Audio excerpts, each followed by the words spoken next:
चुके हैं। सच्चाई ये है कि इससे रोजी रोटी खत्म हो गई। पिछले 5-7 दिनों में, पिछले 3 दिन से जबरदस्ती खर्चा घर का किराया भी देते थे, किराए पे गए रहे, मीटिंग का रुपया लोन भी भरते थे, बच्चों की पढ़ाई लिखाई सब दाल रोटी हम लोगों को चल। जब से टोटो एक हफ्ता से बन गई हमारे घर में 4 दिन से आगे नहीं भरी हुई है। ये 4 बच्चे भूखे, एक सुबह से हम लोग वहाँ से पैदल आ रहे हैं। चक्कर आ गया। मोदी सरकार एरिया बदल देगा। 3 किलोमीटर कितना चलाएंगे, कितना कमाएंगे भैया।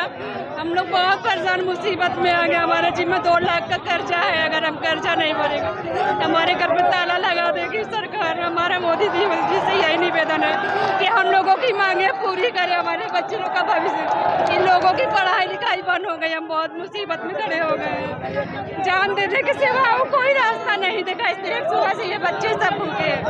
हम लोग जाए तो कहाँ जाए।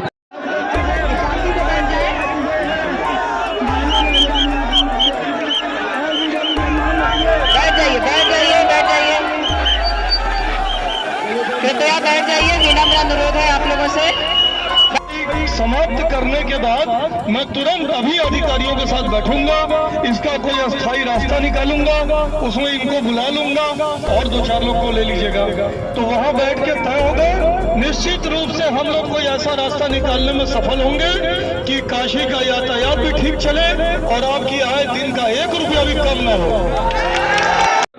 याचिका समिति की मीटिंग थी, मैं लखनऊ में था। मैं कल देर रात लौटा हूँ। इसके पहले मुझे कोई इनकी समिति का सदस्य मिला नहीं था। एक सज्जन आए थे, उन्होंने एक बहुत सामान्य सा पत्र दिया था जिसमें कोई विषय का समाधान नहीं था। देखिए, जितना जरूरी टोटो चालकों का चलना है, जितना जरूरी उनकी आय के साधन के बने रहना है, उतना ही जरूरी बनारस में ट्रैफिक का बने रहना है। आज कई स्थानों पर ऐसी स्थिति है। बनारस रेलवे स्टेशन, गोदोलिया चौराहा, आपका कैंट रेलवे स्टेशन, एक पर एक कई टोटो एक साथ आए थे, जाम लग जाता है। एक प्रॉपर प्लान बनाना पड़ेगा कि एक बार में एक गाड़ी आए, उसके पीछे दूसरी रहे, उसके पीछे तीसरी रहे, और एक रूट प्लान बनाना पड़ेगा। जो प्लान प्रशासन ने बनाया है उससे ये सहमत नहीं है। हम प्रशासन के साथ बैठेंगे, इन्होंने जो सुझाव दिए हैं उसको रखेंगे, बैठकर बात करके जो रास्ता निकलेगा वो इनको सूचित करेंगे। बात ये हो रही है कि लगभग आधा टोटो यानी कि 13,000 टोटो अनफिटनेस है, जिसको प्रशासन रोक रही है। उसके लिए रूट प्लान बना है, QR कोड बनाया गया है ताकि बनारस को ट्रैफिक जाम से मुक्त किया जाए। लगातार ये बड़ी समस्या बनती जा रही है। ऐसे में ये कोई नियम मानने को तैयारी नहीं है और पुलिस प्रशासन कहती है कि हमें अगर सरकार का सहयोग मिलेगा तभी हम बनारस को ट्रैफिक जाम से मुक्त कर पाएंगे। देखिए, अब मैं प्रशासन का प्लान मेरे पास आ चुका है और इनका बताया प्लान आ चुका है। दोनों प्लान लेके बैठूंगा तभी कुछ बता पाऊंगा। अभी कुछ कहने की स्थिति में नहीं हूँ। प्रशासन से बैठक करके बताऊंगा, पूरा प्रयास करेंगे। क्योंकि ये जो है, ठीक है, इनमें से बहुत लोग हैं जिनको यातायात नियम का ज्ञान नहीं है, जिनकी वजह से जाम लगता है, लेकिन इन्हें टीच करना, इन्हें ट्रेंड करना भी प्रशासन की जिम्मेदारी है।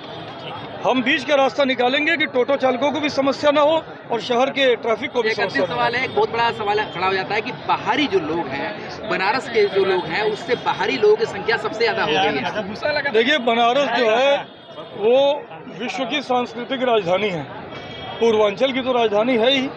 तो बनारस में कोई बाहर से आए ऐसा रोके जाने का, पूरे देश में कोई कहीं जा सकता है। आप इतने लोग खड़े हैं, आप में से सभी बनारसी हो तय नहीं है। मेरे पिताजी का गांव गोरखपुर, मेरी माँ का प्लेस मिर्ज़ापुर, और हम लोग यहाँ पले बढ़े। तो कोई पूरे देश में कहीं किसी को जाने की छूट, जाने की रोक मैं नहीं लगा सकता, न रोक है। लेकिन जो जहाँ रहे व्यवस्थित ढंग से रहे और व्यवस्था पर उससे कोई समस्या ना आए, ये इसे सुनिश्चित करना हमारा काम है। ये हम करेंगे। हम लोग 5G में जी रहे हैं, लेकिन जिस तरीके से कहा जाता है कि ऑटो को हटाना चाहिए, लेकिन टोटो को क्यों? मेरा नाम प्रवीण काशी है, अखिल भारतीय रिक्शा चालक यूनियन का मैं राष्ट्रीय अध्यक्ष हूँ। हम लोग आए थे अपने प्रधानमंत्री जी के कार्यालय पर यह बात करने के लिए कि जो ई रिक्शा चालकों की कमाई है, जो अभी नियम बनाया गया उसे खत्म हो गया है। और हम लोग जब आए तो माननीय विधायक जी जो हमारे बीच में आए हैं, पर उन्होंने जो कहा है कि हम 1 दिन में बताएंगे, हम लोग अभी तो इस बात से असहमत हैं पूरी तरीके से, जो कि यातायात प्रशासन का नियम है।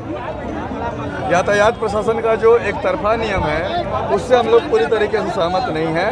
हमारा धरना अनशन तो जो है वो लगातार चलता रहेगा। इन्होंने कहा कि एक दिन के अंदर जो है आपको वहाँ बुलाया जाएगा और आपको जो है वो आपकी डेलीगेशन के साथ जो है यातायात प्रशासन की फिर दोबारा बातचीत करवाई जाएगी। तो हम इस बात पे चलिए भरोसा करते हैं कि वो हमारी बातचीत फिर से शुरू करवाएंगे।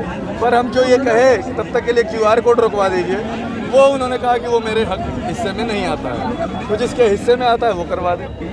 निश्चित तौर पर अभी यहाँ से आप लोग क्या करेंगे? हम लोग वापस अपने जगह पे जाएंगे, है ना। हम लोग वापस जो है जहाँ हमारा धरना स्थल है शास्त्री घाट, हम लोग वापस जाएंगे और हमारा अनशन आंदोलन जो है चलता रहेगा। हम चाहते हैं ये सरकार जो है, जो हम प्रधानमंत्री के चौखट जी पे जो आए थे, वो जो है हमें जल्द से जल्द जो है इसका निवारण करके देंगे। आज आप चाबी नहीं सौंपेंगे तो? नहीं, हम लोगों ने अगर वो बात नहीं करने आते तो हम लोग ये चाबी सौंपते, पर उन्होंने एक आश्वासन दिया कि कल जो है वो मुलाकात करेंगे, बातचीत होगी, अनशन सत्याग्रह जो है वो चलेगा हमारा। कब चाबी सौंपेंगे? जब वो मना कर देंगे, जब वो एकदम ही कह देंगे कि आपके लिए अब कोई जगह नहीं है। अभी तो इन्होंने कहा कि बातचीत करेंगे। उन्होंने ये कहा कि लाठी डंडे साहब भी मर जाए, उस पर क्या कहेंगे? अब ये तो उसका मतलब वही बताएंगे। देखिए खड़े हैं, आप उनसे पूछिए, आप उनके पास जाइए, एक बार पूछिए उसका मतलब क्या है ना भैया।